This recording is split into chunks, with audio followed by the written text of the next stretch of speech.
ہمارے نبی پاک صلی اللہ تعالی علیہ وسلم کو اللہ نے اختیار دیا، جتنا رہنا چاہتے ہیں رہ لیں، لیکن موت آپ کے لیے ہے۔ موت سے پاک صرف آپ کا رب ہے، باقی کوئی نہیں۔ 29 صفر 11 ہجری 632 عیسوی آپ کو سر درد عصر کے بعد شروع ہوا۔ آپ ایک جنازے میں تھے، جنت البقیع۔ وہ درد تیز ہو گیا، گھر پہنچتے پہنچتے حضرت عائشہ کی گھر کی باری تھی اور تیز بخار میں تبدیل ہو گئی۔ تو یہ مہینہ 29 کا تھا، 29 دن یہ اور 12 دن اگلے، 13 دن آپ نے بخار اور سر درد میں گزارے، اور اسی بیماری میں جا کے نمازیں پڑھاتے تھے۔ آپ کے جانے میں 5 دن باقی تھے تو آپ کا بخار بہت تیز ہو گیا، تو آپ نے فرمایا کہ مجھے 7 کنوؤں کا پانی لا کر غسل دو۔ تو 7 مشکاں وڈیاں وڈیاں بھر کے لے آندیاں صحابہ نے، الگ الگ کنواں تو حضرت عائشہ کے گھر میں ٹپ نہیں تھا، تو حضرت حفصہ کے گھر سے ٹپ منگوایا گیا۔ آپ تہمت باندھ کے اس میں بیٹھے اور ایک ایک مشک آپ پر ڈالتے گئے تو اس سے پانی سے بخار کا زور ٹوٹ گیا۔ تو آپ نے پٹی باندھی سر درد کی وجہ سے، اور حضرت علی اور فضل بن عباس رضی اللہ عنہما علیہم السلام ان کے کندھوں پر ہاتھ رکھے ہوئے آپ مسجد میں تشریف لائے۔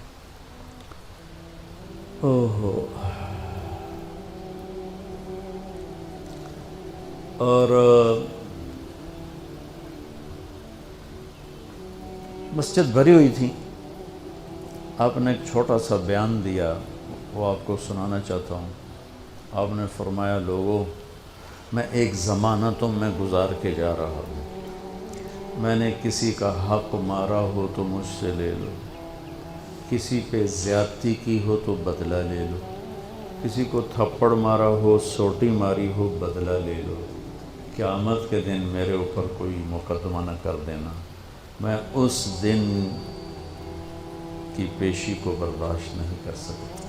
جن کے طفیل لوگوں کی پیشیاں معاف ہو جائیں گی، جن کے طفیل حساب شروع ہو، جن کی طفیل کروڑوں اربوں گناہگار ان کو معافی ملے گی، وہ امت کو کیا پیغام دے کے جا رہے ہیں کہ جب میرے ذمے کوئی ہے تو ہون لے لو، اتھے نہ منگیا جائے۔ آپ نے اس کو اتنا دہرایا کہ صحابہ رونے لگے۔ تو آپ نے اتر کے ظہر کی نماز پڑھائی، پھر ممبر پہ آ گئے، پھر اسی بات کو دہرایا، میں نے کسی کا حق مارا ہو، کسی کو تھپڑ مارا ہو، کسی کو سوٹی ماری ہو، کسی پر زیادتی کی ہو، یہ میری جان بھی حاضر ہے، میرا مال بھی حاضر ہے، یہیں فیصلہ کرو میرے ساتھ، آگے نہ اٹھانا۔ ایک آدمی کھڑے ہو گئے، یا رسول اللہ، آپ نے میرے 3 روپے دینے۔ آپ نے فرمایا، ضرور دینے ہوں گے پر مجھے یاد نہیں، ذرا یاد تو کراؤ۔ کہ یا رسول اللہ، آپ کے پاس سائل آیا تھا تو آپ کبھی سائل کو لوٹاتے نہیں تھے کہ نہیں بھی میرے کو ہے کوئی نہیں، یہاں تک کہتے تھے وہ فلاں دکاندار سے جا کے ادھار لے لے، جب میرے پاس آئیں گے میں تیرا ادھار چکا دوں، خالی نہیں بھیجتے تھے۔ تو کہنے لگے، یا رسول اللہ، سائل آیا تھا، آپ کے پاس تھے نہیں، آپ نے مجھ سے پوچھا تیرے پاس کچھ ہیں؟ تو میرے پاس 3 درہم تھے، تو آپ نے کہا اس کو دے دے، میں تمہیں دے دوں گا۔ تو ہم نے کہا ہاں، یاد آ گیا۔ تو پھر آپ کے گھر میں تو ایک چھٹانک تیل نہیں تھا کہ ڈیوا بال جائے، تو آپ نے فرمایا اپنے چچا زاد فضل بن عباس، فضل تو میرا یہ قرضہ ذمہ لیتا ہے؟ کہا جی۔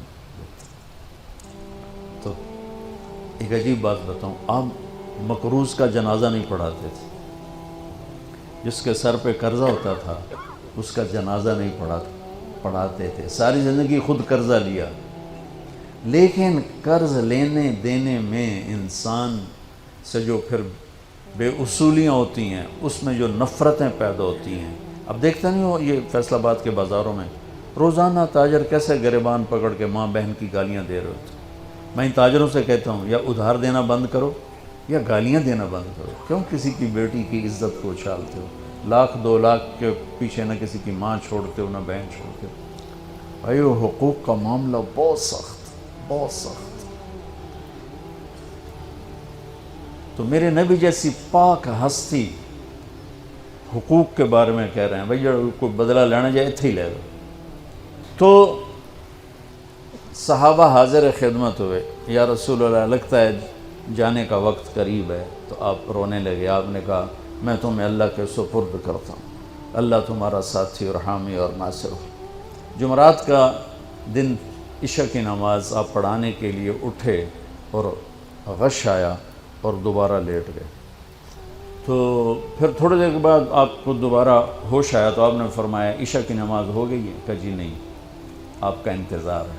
تو آپ اٹھنے لگے، پھر اٹھ نہیں سکے، پھر لیٹ گئے. پھر تیسری دفعہ آپ اٹھے، عشاء کی نماز ہو گئی. کہا جی آپ کا انتظار ہے. تو آپ پھر اٹھنا چاہا، نہیں اٹھ سکے.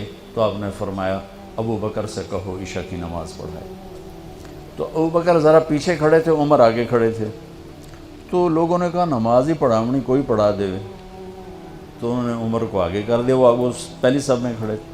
جب حضرت عمر نے اللہ اکبر کی تو آپ نے اندر میں آواز سنی تو زور سے فرمایا کہ عمر کو پیچھے کرو، ابو بکر کو آگے کرو. میرے رب کا فرمان ہے میرے مصلی پر صرف ابو بکر کھڑا ہو سکتا. تو عمر کو پیچھے کیا گیا اور ابو بکر کو آگے کیا گیا. تو جمعرات کی 1 نماز عشاء، اور جمعہ کی 5، ہفتے کی 5، اتوار کی 5، 15، فجر کی 1. تو جمعرات اور پیر کی 1 اور یہ 15، 17 نمازیں آپ نے پڑھائیں اللہ کے نبی کی موجودگی میں. تو ہفتے کا دن تھا تو جبریل آئے، یا رسول اللہ مجھے اللہ نے آپ کی خدمت میں بھیجا ہے کہ میں آپ کا حال پوچھ کے ہوں، آپ کا کیا حال ہے؟ تو آپ نے کہا جبریل بڑی تکلیف ہے. اتوار کو پھر اللہ کے نبی کی خدمت میں جبریل ہے، یا رسول اللہ مجھے اللہ نے بھیجا ہے میں پوچھ کے ہوں کہ آپ کا کیا حال ہے؟ آپ نے کہا جبریل بڑی تکلیف ہے. پیر کے دن، ہفتے کے دن آپ ظہر کی نماز کے لیے حضرت علی اور فضل بن عباس کے کندھوں پہ ہاتھ رکھ کر آپ مسجد میں انٹر ہوئے. ابو بکر نماز پڑھا رہے تھے. تو آپ نے یہاں سے محسوس کیا کہ اللہ کے نبی انٹر ہو رہے ہیں تو وہ پیچھے ہٹنے لگے. تو آپ نے ایسے ہاتھ کا اشارہ کر کے روکا اور ان کی لیفٹ سائڈ بیٹھ کر آپ نے 4 رکعت نماز ظہر یا عصر ادا فرمائی. یہ آپ کی آخری ملاقات تھی اپنی امت کے ساتھ. اس کے بعد آپ اللہ کی خدمت کے پاس حاضر ہو گئے. پیر کی صبح ہو آپ نے تھوڑا سا دروازہ کھول کے امت کو نماز پڑھتے دیکھا. تو جب دروازہ کھلنے کی آواز آئی تو حضرت انس فرماتے ہیں کہ سارے نمازی ایسے بھولے کہ جیسے نماز میں ہم ہیں ہی نہیں، اور سارے اللہ کے نبی کو یوں دیکھنے لگے. ایسے کسی کو یاد ہی نہیں رہا کہ ہم نماز پڑھ رہے ہیں، سب یوں دیکھ رہے ہیں. جب آپ نے دیکھا یہ تو نماز میں ہی میری طرف متوجہ ہو گئے اور نماز میں کمی آ رہی، تو آپ نے پھر پردہ گرا دیا. یہ آپ کا اور امت کا آخری دیدار تھا. تو اشراق کے بعد آپ نے یہ 7 جون سخت گرمی تھی اور 12 ربیع الاول 632 عیسوی اور 11 ہجری. تو آپ نے اپنی ساری بیگمات کو بلایا. حضرت عائشہ فرماتی ہیں میں نصیب والی ہوں کہ مات فی سحری و نحری، اللہ کے آخری نبی میری ٹھوڑی اور سینے کے درمیان اللہ کی بارگاہ میں پیش ہوئے. یہ کیفیت تھی میرے نبی کی. یہ اس طرح آپ نے اپنی بیگم کے سینے پر سر رکھا ہوا تھا اور اس طرح نیم دراز تھے آپ اس طرح. تو آپ نے اپنی ساری بیویوں کو بلایا اور ان سے ملاقات کی. کچھ نہیں بتایا کہ میں جا رہا ہوں. اس کے بعد آپ نے بیٹی فاطمہ کو بلایا اور ان سے فرمایا کہ بیٹی میں جا رہا ہوں. تو وہ رونے لگیں. تو ہم نے کہا رو نہیں، سب سے پہلے تو ہی آئے گی مجھے ملنے. 6 مہینے بعد بیٹی کا بھی انتقال ہوتا. پھر آپ نے مولا علی کو بلایا، ان کا سر اپنی گود میں رکھا اور ان کی کمر پہ ہاتھ پھیرتے رہے اور دعا دیتے رہے. دعا یہ سب کچھ بڑے سکون کے ساتھ ہو. آخر میں دونوں بچوں کو بلایا، حسن حسین. جن میں آپ کی جان اٹکی ہوتی. آپ فرمایا کرتے تھے میری آنکھوں کی ٹھنڈک، میرے دو پھول، میری دنیا کی بہار، میرے جگر کے ٹکڑے. تو آخر میں دونوں بچے بولائے اور یوں جو لیا نا سینے سے لگا تو ساتھ ہی آن سے شروع ہو. وہ سارا منظر آگے کھل گیا تو بے ساختہ. ایک دفعہ آپ نے حضرت ام سلمہ سے فرمایا، ام سلمہ آپ کی بیگمات میں سے، کہ ایک فرشتہ آ رہا ہے جو آج تک کبھی نہیں آیا، پہلی دفعہ آ رہا ہے مجھ سے ملنے، تم دروازے پہ کھڑی ہو جاؤ، کسی کو اندر نہ آنے دینا. وہ کھڑی ہو گئیں. تھوڑی دیر میں کہیں سے امام حسین آ گئے کھیلتے ہوئے. وہ اندر جانے لگے، انہوں نے روک لیا. روکا تو وہ رونے لگے، روئے تو انہوں نے چھوڑ دیا. تھوڑی دیر کے بعد اندر سے زور زور سے رونے کی آواز آئی، اللہ کے نبی کی، تڑپ تڑپ کے رونے کی آواز. اندر گئے تو کیا دیکھا کہ آپ نے حسین کو یوں سینے سے لگایا ہوا تھا زور سے، اور یہ آپ کی کیفیت تھی، ہل ہل کے رو رہے اس طرح. پوری باڈی آپ کی غم کی وجہ سے ایسے کانپ رہی، شیورنگ تھی ایسے. تو حضرت ام سلمہ نے پوچھا یا رسول اللہ میرے ماں باپ قربان، کیوں رو رہے ہیں، کیا ہوا؟ کہا یہ فرشتہ میرے پاس کھڑا ہے، مجھے کہہ رہا ہے آپ کو اس سے بہت پیار ہے. میں کہہ رہا ہوں ہاں. مجھے کہہ رہا ہے آپ کی امت ہی اس کو ذبح کر دے گی، اور مجھے وہ مٹی دکھائی ہے جس میں اس کا خون گرے گا. تو وہ ان دونوں کو گلے سے جو لگایا نا تو بے ساختہ آنسو، پھر ان کو بھی رخصت فرما دی. بس ان کے جانے کے تھوڑی دیر بعد جبریل آ کے کھڑے ہو گئے. آپ نے فرمایا کیا بات؟ کہنے لگے جی باہر ملک الموت کھڑا ہے، اندر آنے کی اجازت چاہتا. آپ نے کہا آ جائے. اس نے اندر آ کر کہا السلام علیکہ یا رسول اللہ. پھر کہنے لگا یا رسول اللہ آپ پہلی ہستی ہیں جنہیں میں سلام کر رہا ہوں، میں نے کبھی کسی کو سلام نہیں کیا. پھر کہنے لگا یا رسول اللہ آپ پہلی ہستی ہیں جن کے بارے میں اللہ نے فرمایا پوچھ کے اندر جائیں، ایویں نہ وڑ جائیں، اجازت ملے تو جانا ورنہ واپس آ جانا. یا رسول اللہ آپ پہلی ہستی ہیں اللہ نے فرمایا آنا چاہیں تو لے آنا. ہو کیا دربار، کیا مقام. موت بھی اجازت منگتی پہ، اور رہنا چاہیں تو چھوڑ کے آ جانا. عیش معاشیت میرے محبوب، آپ جتنا زندہ رہنا چاہتے ہیں آپ کو اجازت. تھوڑے واسطے 63 سال کی کوئی قید کوئی نہیں، تھوڑی اپنی مرضی. تو آپ نے پوچھا اگر میں تمہیں اجازت دے دوں تو میری جان بھی نکالو گے؟ کہ جی رسول یہ تو اللہ کا امر ہے، میری کیڑی اوقات. تو آپ نے جبریل کو دیکھا. اب ذرا میری آنکھوں کو دیکھو. تو آپ نے یوں کیا. یہ بھی سوال ہوتا ہے کی صلاح ہے، تو بجائے منہ کے آدمی پوچھتا ہے، یہاں سے سوال کرتا. آنکھیں بھی بہت کچھ کہہ دیتی ہیں، بہت کچھ سنا دیتی ہیں. تو آپ نے یوں کیا. تو وہ سمجھ گئے کہ اللہ کے نبی کہہ رہے ہیں تیری کی صلاح ہے. تو انہوں نے عرض کہ ان ربک الیک لمشتاق.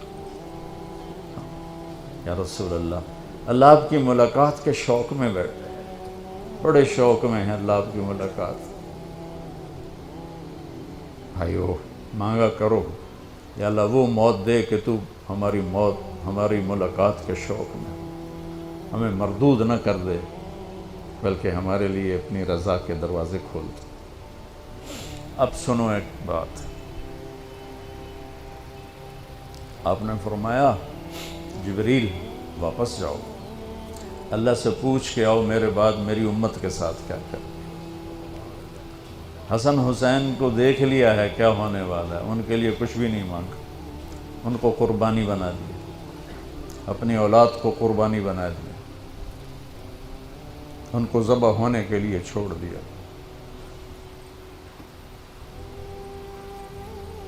اور تمہارے لیے ہاتھ اٹھا دیا کہ پوچھ کے آ پہلے میرے بعد میری امت کے ساتھ کیا کریں.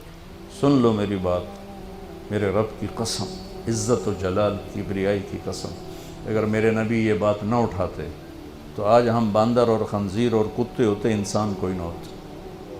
ایک مچھی کھادی آئی موسیٰ علیہ السلام دی قوم تے اللہ باندر بنا چھڑے سے کونو قردتن خاسئین، قرآن بندر بن جاؤ ذلیل و خوار ہو کر. اور پابندی کیا تھی؟ ہفتے نو مچھی نہ کھاؤ. سود کے کاروبار کرنا، سودی قرضے دینا، ماں باپ کی نافرمانی کرنا، شراب کے اڈے چلانا، زنا کے اڈے چلانا، جھوٹے مقدمے کرانا، جھوٹی گواہیاں دینا، ناجائز قتل کرنا، یہ وہ گناہ ہے کہ ہم کب کے کتے بلے بن چکے ہوتے. یہ تو اس کملی والے کو دعا دو جو اولاد کو چھوڑ دیا تقدیر پر اور تمہارے لیے جولی پھیلا دی. کیا کرو گے میری امت کے ساتھ؟ جبریل واپس آئے، پیغام لائے، یا رسول اللہ، اللہ فرما رہے ہیں ہم آپ کی امت کو تنہا نہیں چھوڑیں گے. آپ نے کہا الآن قرۃ عینی، واہ یا رسول اللہ، قربان جائے. آپ نے کہا اب میری آنکھیں ٹھنڈی. اللہم الرفیق الاعلی، یا اللہ ہوں بلا، میں امن تیار. وہ جو چند لمحے تھے اس میں پھر آپ نے امت کو ہی وصیت فرمائی، الصلاۃ، میری امت نماز نہ چھوڑنا. 90% لوگ نماز چھوڑ گئے. وما ملکت ایمانکم، اپنے نوکر، ملازم، غریب، ان پہ ترس کھانا، فرعون نہ بننا. حقوق اللہ، حقوق العباد. حقوق اللہ میں نماز سب سے اعلیٰ، حقوق العباد میں غریب سب سے اعلیٰ. تو ان کو سمیٹ کر پورا دین بتا دیا. الصلاۃ، میری امت نماز نہ چھوڑی. وما ملکت ایمانکم، اپنے نوکر چاکر، نوکرانیاں، غریب لوگ، ان پہ رحم کرنا. انہی دو باتوں کو اب دہرا رہے تھے. پھر آواز کمزور ہوئی تو کہا الصلاۃ، الصلاۃ، الصلاۃ، نماز، نماز. پھر آخری لفظ سے اللہم الرفیق الاعلی، مولا تیرا ساتھ چاہتا. اور اللہ کا امر پورا ہو گیا.